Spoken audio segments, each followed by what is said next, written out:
Today's story is a good, honest mountaineering tale about a new route on Beatrice, a peak in the Charakusa Valley in Pakistan. I've recently been reading Jim Curran's book about K2, The Story of the Savage Mountain. He documented attempts to find and scale the peak over a 100-year period into the mid-90s. And there are a lot of take-homes from his writing, highly recommended by the way.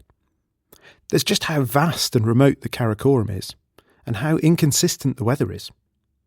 One thing that shines through is the team dynamics, from Reinhold Messner's small 1979 expedition to American Charlie Houston's democratic approach in the 30s and again in the 50s. And then there are the wild-eyed egotists, the rich, the reckless, and, in the case of Aleister Crowley, the downright insane. It does seem that to be drawn to these places and the uncertainty and suffering requires a particular personality and drive, but it also requires the talent to pull it off. Today's team aren't short of talent, with a twist that's still unusual nearly 25 years on, an all-female first ascent. You're listening to Factor 2 from UK Climbing. If you had to pick your dream team of British female climbers in the late 90s, you couldn't go far wrong with Louise Thomas Turner, Glenda Huxter and Kath Pyke. Between them they had expedition and big wall experience, E7 on sites, as well as new route experience. In this episode you'll hear from Louise and Glenda about their experience. You might recognise Louise's name. She's married to Twid, who featured in the episode Brave New World last summer. First voice you'll hear is Louise. I think a lot of climbing stories, the more modern ones, are a lot about, I tried this route and then I had to go away and train and I tried some more and I was finding it really hard and then I did the route. But there's not so much that's like, actually, you have to really take the window on an expedition that you could just get snowed off and you just don't know. You don't know beforehand. You don't even know when you're there and you're trapped in the tent thinking, is it going to be all right tomorrow? We can do it. I felt like that expedition seemed to embrace a lot of that uncertainty and kind of come out of it quite well. I think if we really thought about what we were going to do, we'd have probably never stepped out the door. I think because when you're there and in the midst of it all, you're just focused. You're focused on the day-to-day, and you're focused on what's ahead of you, whether it's the walk-in or the bottom section of the route or dealing with the weather. So you don't really think about whether it's possible or not. You're just thinking about the next problem to solve. So I don't think until afterwards we ever thought, God, why on earth did we ever think we could do this? At the time, it just seemed... I suppose I think it's one of those things in retrospect, there are lots of things you think, the first being that afterwards, I think we were quite surprised by the interest, because before you go, you just have an idea and you think, I'd really like to go and do that. And so the trips I had done before had been with Twid, and then he had a team he wanted to go and climb with, and well, actually, I think it sort of happened the other way around. I saw the face. I'm afraid I might have this wrong, so somebody else might come out with it. But the boys were going to go and do a trip on K7, if I remember rightly, and when we were looking at the pictures, we saw pictures of this mountain Beatrice. And I just thought it looked like a beautiful mountain. And because I'd done trips with Twid before, I thought, I just really like to go and climb that. In retrospect afterwards, I thought, I'm not quite sure why I ever thought that I could actually do that, because the amount of new routing I had ever done was quite limited. New routing I'd done for myself. I'd done stuff with Twid, but not so much for myself. And then finding other people who were interested in going and doing it. And I knew Glenda. She's genuinely an amazing climber. really talented, and both sort of at an ability level, but also for new routing. And so I knew Glenda from being in North Wales, but I didn't know Kath Pyke really at all. We were looking for somebody else who was keen and prepared to come, and Kath was. And so sort of we were a group of girls who'd not even all met before. Sort of we all had sort of slightly different skills. I guess I had sort of the big wall and alpine experience, and Kath and Glenda more had a sort of technical rock climbing and new routing. So I think probably the reason it was successful was that actually we had no idea what we were getting into. Yeah, that was definitely my perception of it, because basically, I'd done lots of rock climbing, trad climbing in the UK. I'd done a little bit further afield in America. I'd done stuff like aided the nose and the Salothe, on El Cap, everything. So I had a little bit of big wall experience. I don't think I'd ever really been to altitude particularly, and I don't think I'd ever crossed a glacier. So really, I didn't have that much experience at all. And Louise obviously had tons of big wall experience, and like I've never actually climbed in the Alps or anything, so I was definitely didn't really know what I was letting myself in for. Didn't know what I was going to be like at altitude either. I was desperate, to be honest. I mean, I remember, so you obviously arrive in Islamabad and stuff, and it took us several days to sort everything out, and then we started to walk up to base camp, and I can't remember if it was 2 or 3 days of walking, but I was absolutely like at death's door. I don't even know. I don't even know how high base camp was, but at one point I didn't even think I was going to make it there. I just had a terrible, like, pounding headache, sore throat, couldn't sleep.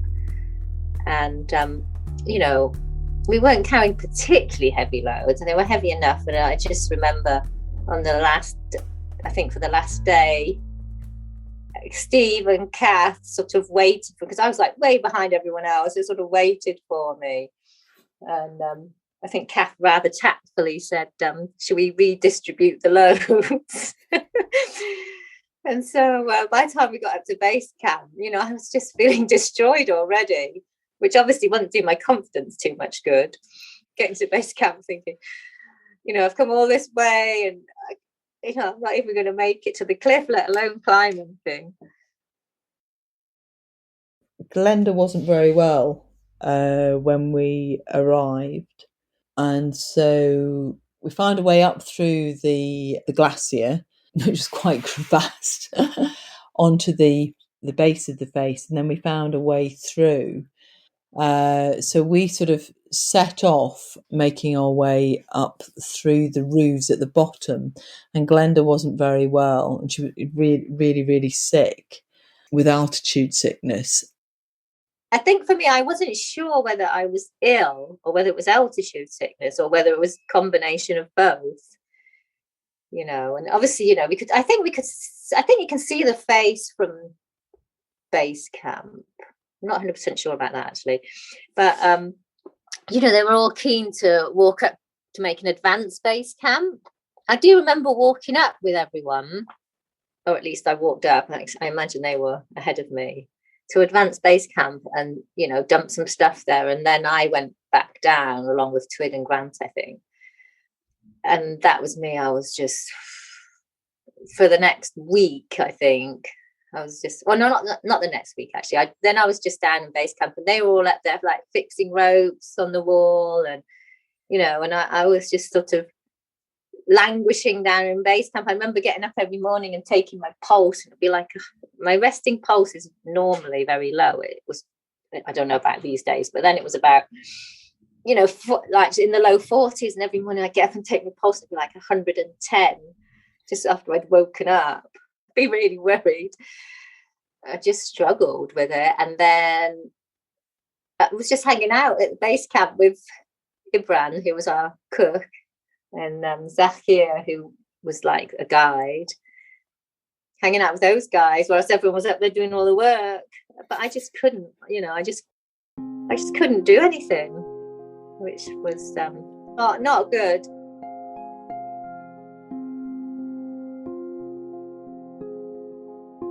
And then there were some quite funny bits about. So we sort of fixed the line, sort of made a start, and then we came down, and we had really bad weather, really, really bad weather that forced us down anyway. So it sort of reunited us all. We were back in base camp, and then Glenda, she was worried about the altitude. She was feeling a bit better, but her eyesight seemed, really blurry. And then she knocked her glasses and realised that she had put her lenses in the wrong sides. I sort of distinctly remember that. And then she put her glasses in the right way, and she was like, "Oh, I'm okay now." Most of my doubts, I think, and insecurities weren't to do with the climbing, but they were to do with sort of adjusting to the altitude. That was my big worry, because I'd been so ill. I was worried that, when I went from base camp, because I basically spent 2 or 3 weeks mostly at base camp, just going up to advanced base camp a little bit. But my worry, especially initially, was my health, and letting the side down. When you're not feeling like you're pulling your weight, it's difficult to deal with. Base camp was pretty amazing, and the guy Ibram, the cook, you had to have a guide because of we didn't have to have a liaison officer, but we had to have a guide who just basically hung out base camp, kept the Ibram, the cook, company, really, more than anything else. But yeah, they were lovely. They were always so cheerful, and they made amazing food all the time. So they'd sort of, with a tarpaulin or whatever, had made some sort of mess tent type thing. One of the really funny things that happened is we were just all, there was loads of mice running around. And one evening we were just all sat around, and I felt something on my head, and I just sort of instinctively just swiped at it, and I hit this mouse, and it flew across and landed in Grant's cup of tea, and then sort of scrabbled out and ran away. But the craziest thing is Louise jumped up and was really freaked out, and I was like, here's this intrepid woman that does all these big wars, and she's scared of a mouse.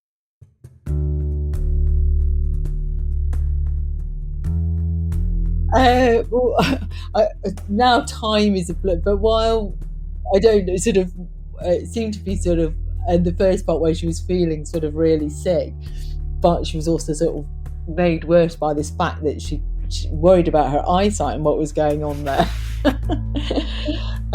So it could have been some time, but we also had Grant with us, who is a doctor, and so that was quite nice, because then you have got that sort of backup of somebody sort of checking and going, okay, we'll just sit it out, just see how it goes, and keeping checking on her. And then by that time, so she had time to recover and acclimatise, and then we were ready to make a start on the face proper. She didn't miss much.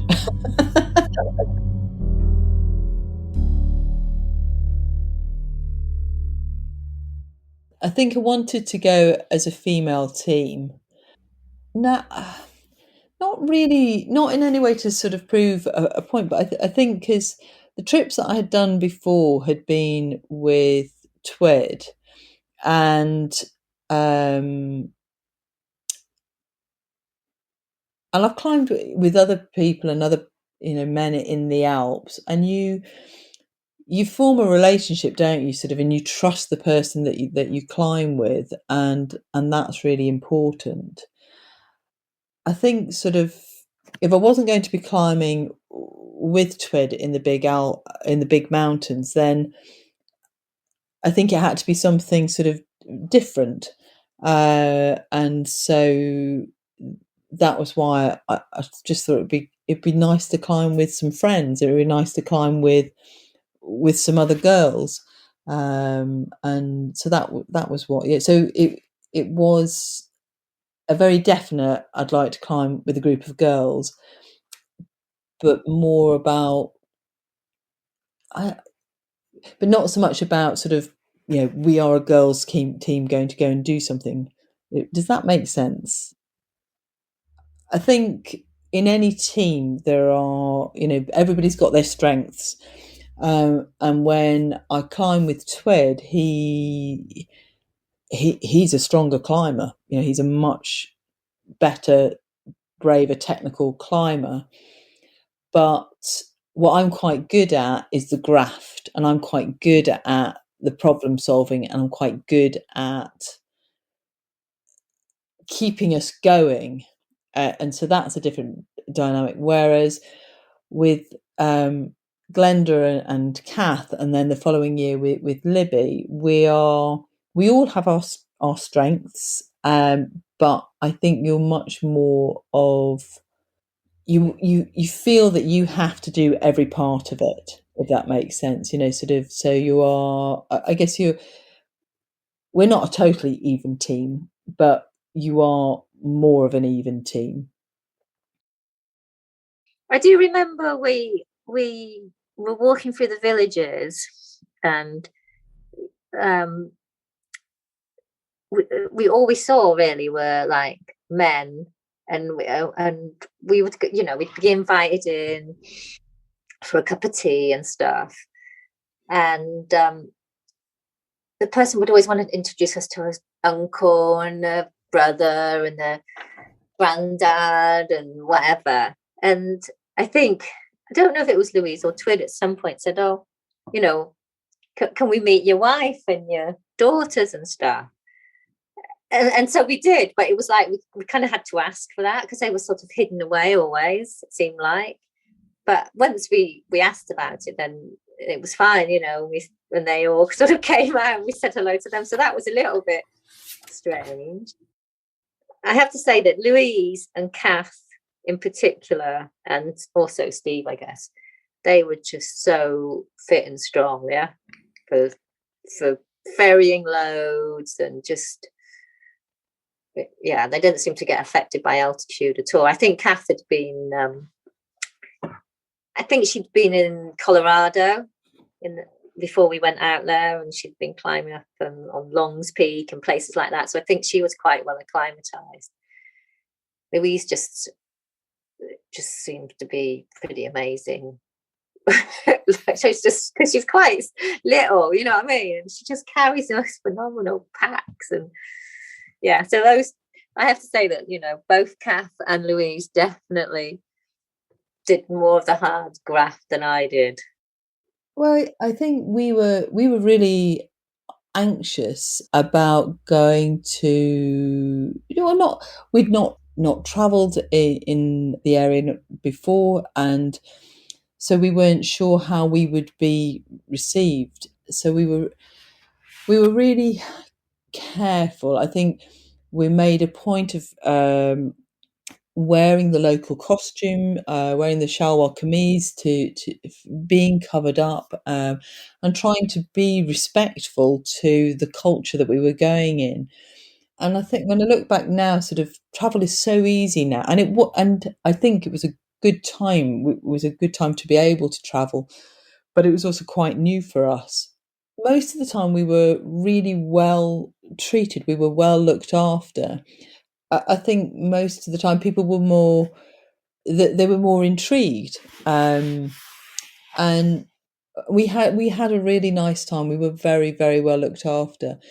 And when we went into the villages, we were told and again, it's sort of quite funny thinking how things have changed. So, you know, sort of there were not smartphones or digital cameras, you know, sort of it was all on film and slide. So we had cameras and we were told not to take pictures of the women. And then we were staying in our cook's village and we were taken into a room with all the women. And it was, you know, you felt really privileged, and we just sat there and, you know, we didn't speak Urdu and they couldn't speak English, but we just sat there and they gave us tea and we had a really nice time. So I think I felt that we were allowed to experience things that, you know, other expeditions probably wouldn't experience.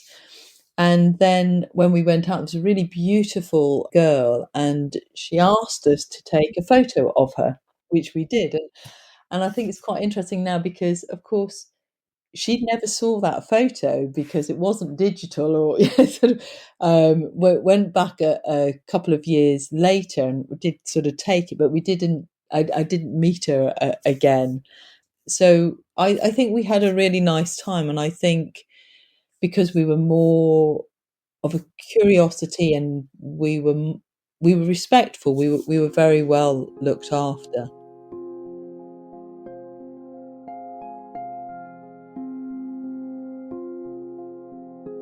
We'd seen a picture of the mountain, and I'm trying to remember whether we saw the line before or when we got there. I think not until we got there, and then we realised that the bottom section up to the big ledges where we had the portaledge, that was difficult to find a way through. So we ended up sort of working with the boys on that. And then when we got to the ledge, we'd identified two lines, and we went out to the left of the ledge. I think it was a bit frustrating, but to be honest, I wasn't even there for the start of the route. You know, I wasn't really even part of that decision. I was a bit disappointed because we had looked, and I was disappointed that we couldn't do a different bit to begin with. But ultimately, I wasn't there, and Louise did some hard aiding through one of the roofs. The women's team pulled their weight on that.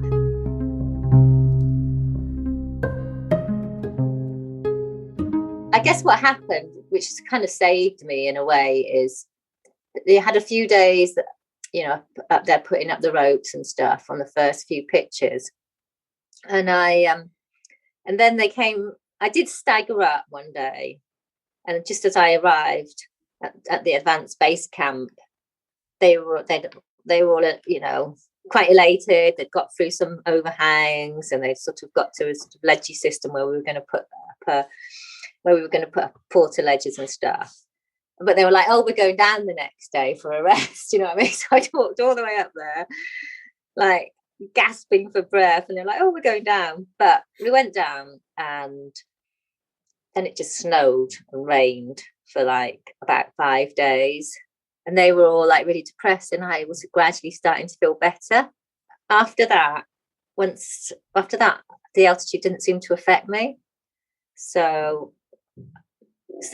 that bad weather actually meant that I could participate when the weather cleared up. Because it wasn't something we'd really done before, I don't think we thought about the line necessarily. The line, not maybe we'd think, were we able to do it? Were we capable of doing it? But I think because between the three of us we had different strengths, you sort of felt, well, if I can't do it, then Kath could do it, or, you know, Glenda could do it. So I think we thought that the weather might beat us, but not necessarily the climb. We'd just find a way of doing it if we could. So we were sort of, our portaledges were probably about 100 meters apart now, and their line was this crack line that kind of went straight up, and we were sort of a bit further left. And sort of initially at this sort of corner system, ours it didn't look such a definite line, and it proved to be quite arduous to find a line, to be honest, because we started up free climbing and then we got into this hard aiding corner, and I'd never had to like put in pegs or anything like that, really. I don't know, the bit of aiding I'd done in Yosemite was just cams and wires and RPs and things. And so Louise was the one with all the experience of aiding, so it was down to her basically to get us up these corners, which was some, sort of A3 plus, I think. I kept trying to venture out left, hoping to sort of get out of the difficult corner and find some easier ground.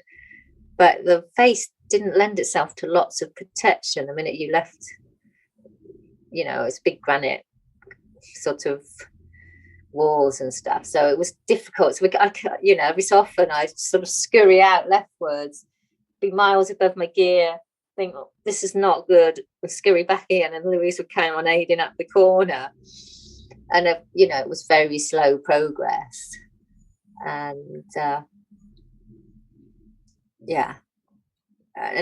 guess, and then so after about 4 days we were all exhausted, and we all went back down to base camp, I think. I think Kath and I sort of then started into the cracks, and we were sort of free climbing what we could do, and sort of, I'm sure we could have done it in better style. We sort of aid climbed some bits on RPs and sort of all felt really quite tenuous. And then once sort of Glenda was sort of back up and fit, then things were able to sort of get a bit faster, because then we could free climb.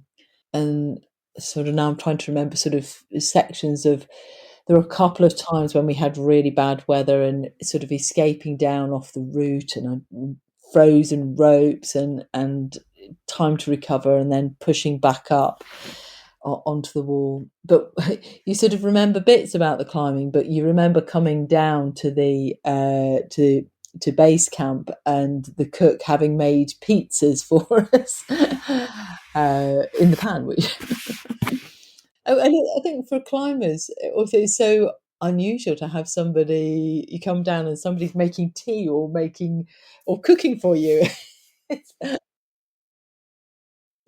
So we went back down to base camp, and it snowed again, and then we went back up to advanced base camp, and we we were having this big discussion whether to go back down or not because the weather was bad. I do remember a quote from Twid, actually, and it was like, "We're mountaineers, let's go mountaineering," or something. When people were talking about going down. So we trudged across the glacier again, covered in snow and all the rest of it. And Kath and Louise started and me, actually, we all started jumoring up. And then the weather just turned. And I guess I was on the first belay and they were carrying on up. And it just started, I guess the snow was hitting the face and it was just melting. And it was just running water, like it was proper waterfall. And I went back down thinking that Louise and Kath were going to come back down, but they didn't. And I went back across the glacier to an advanced base camp with the guys, and they carried on up. And I think they just had a horrendous time getting up to the portal edge. I think it was pretty dangerous, to be honest. But anyway, they got up there. And then they spent a whole day just trying to recover, probably, and dry out things. And we could see them on and off, but it kept snowing. But at least we knew they were there and they were safe, because I was quite worried. It's proper, they were due a proper waterfall, I think. And so then when I went back up, they'd already they'd put up another couple pictures. Yeah, and we had periods of really bad weather, of snow and sleet and cold, and you just have to keep pushing on, and I suppose that's the good thing about trips like that. You're there, it's your only focus, and all you have to do is push on or lie in bed and read. It's a pretty simple life, and keep yourself as safe as you can. And I guess that's all we were doing, was just when we had the opportunity, we would be out on the wall and we'd be pushing forward and then escaping back down to the portal edges. Yeah, but I think some of the bits I remember is sort of deciding that we could get back onto the ledges and heading up, being in a storm, and then the Jumars not jamming.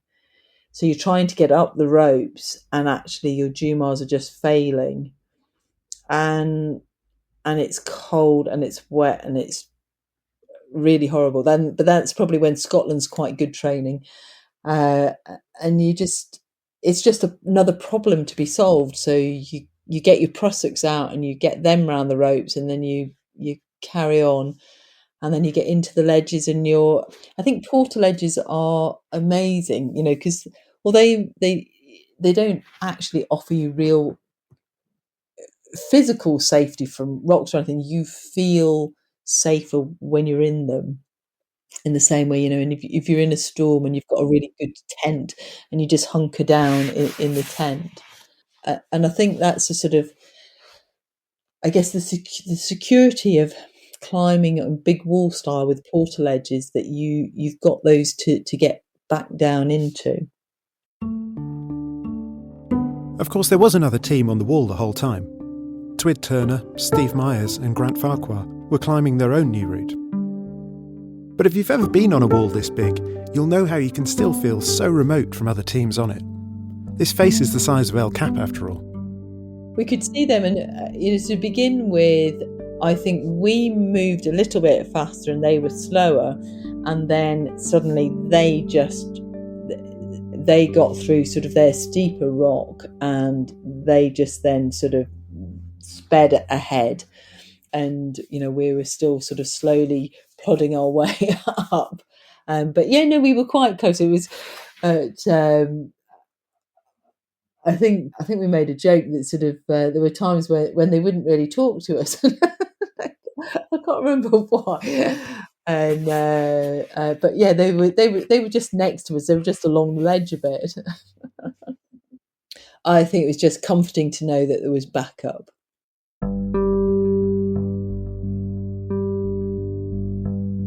Then it was our sort of like last few days, really.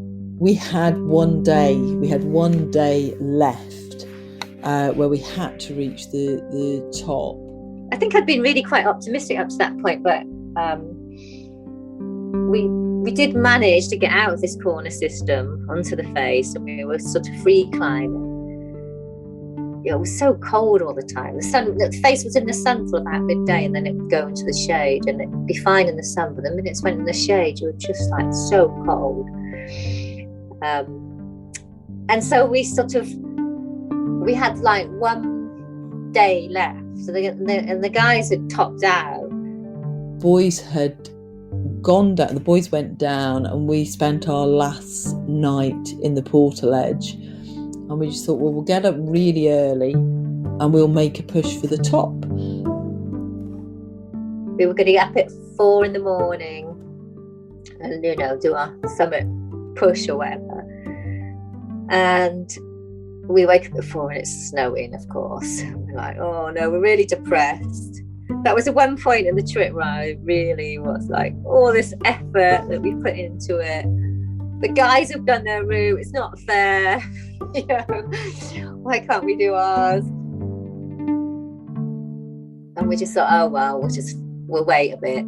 So we got up at 6, put all our clothes on, had waterproofs on and everything, and Jumar'd up the lines thinking we're just getting our gear back. I find it really hard to estimate how much further you've got to go. I tend to underestimate through wishful thinking. We woke up and it was snow. It was just horrendous. And I think we planned to get up really early, planned to get up sort of 3-4 o'clock in the morning, looked out and it was snow. And I think we actually went back into the sleeping bags and didn't bother getting up. And I think that's the one time when you're like down because you think this is not going to happen. This is not going to happen.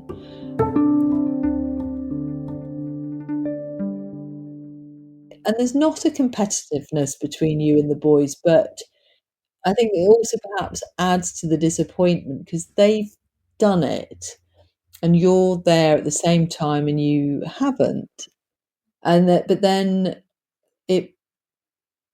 after a few hours, we realised we needed to get up because we needed to clear the route. We needed to go and bring everything down off the wall.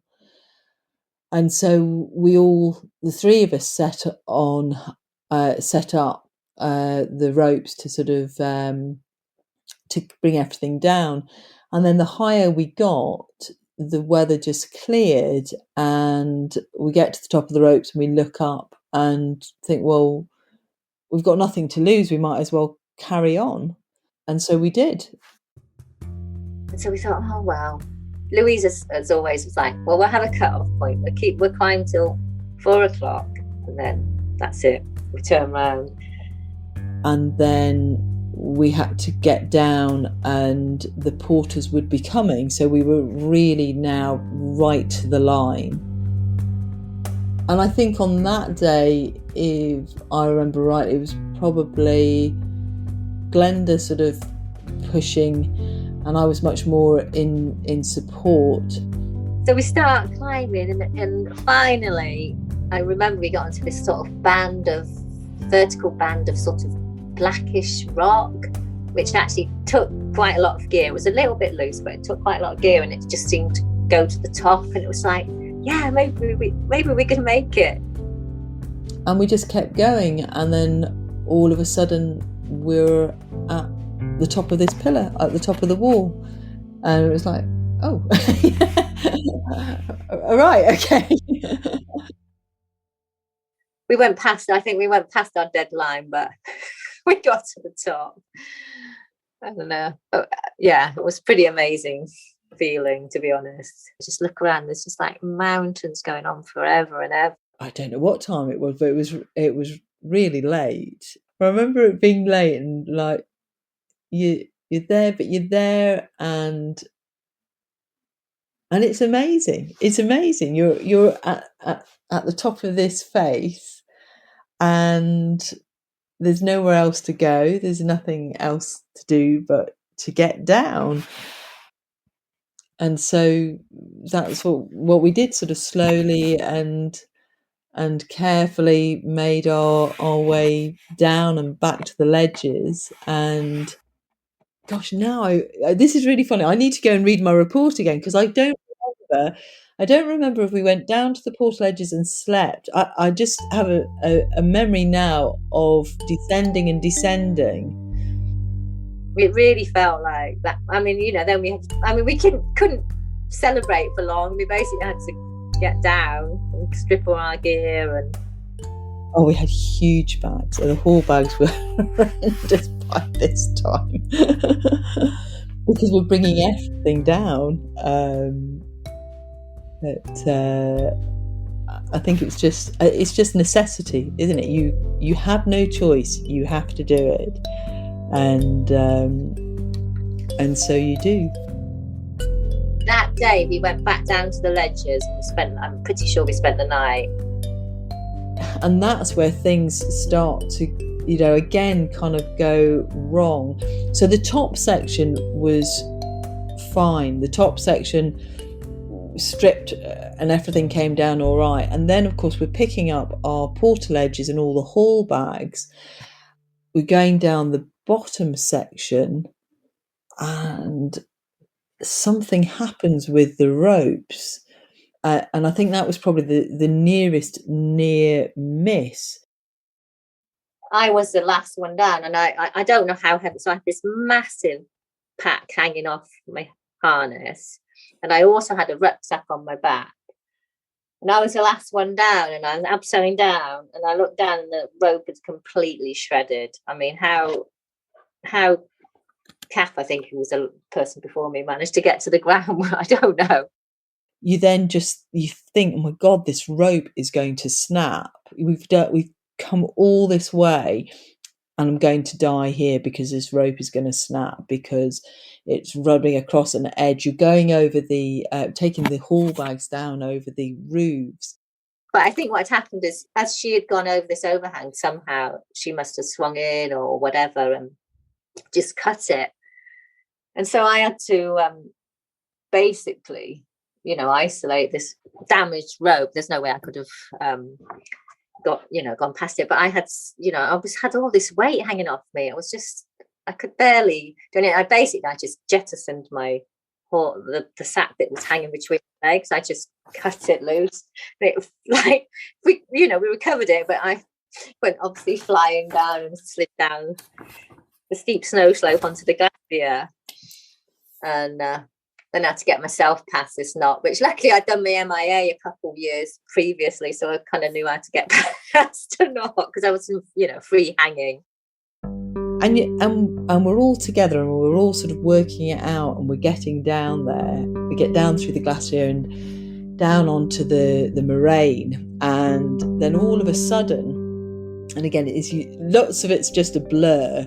You remember the fear, you remember the relief, and then we get down onto the moraine, and suddenly there's the head torches of the boys and Ibrahim, our cook, and he just pops up, and he's there with the kettle and the cups, and he's going, "Do you want a cup of tea?"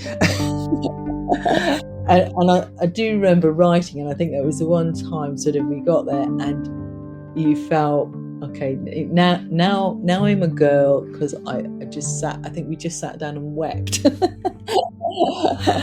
And you don't want to do it, but it is. You've got nothing else left, and I think it's just the relief of it all being over, and that you're down, and then somebody is being nice to you. Not that there was no sort of. We were all being supportive and helpful, but it is just suddenly somebody going, "Do you want a cup of tea?"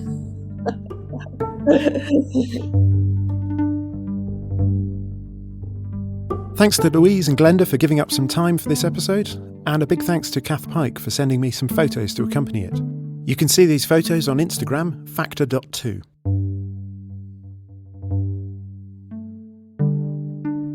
Nice to be able to sometimes sort of look back. We had a daughter who's now 15, so I stopped doing expeditions when she was born. So it's quite funny that I still do lots of climbing, and I'm still in the mountains, but expeditions are sort of a little bit of life that's on hold at the moment. And so it's quite funny because it's not something that she really knows about me at all. Is it something you'll go back to? I think so, yeah. I think so, in some way or another. I don't know, but I definitely want to go back into the mountains and do more exploring. Whether I'll spend so long hanging around on big walls, I'm not sure.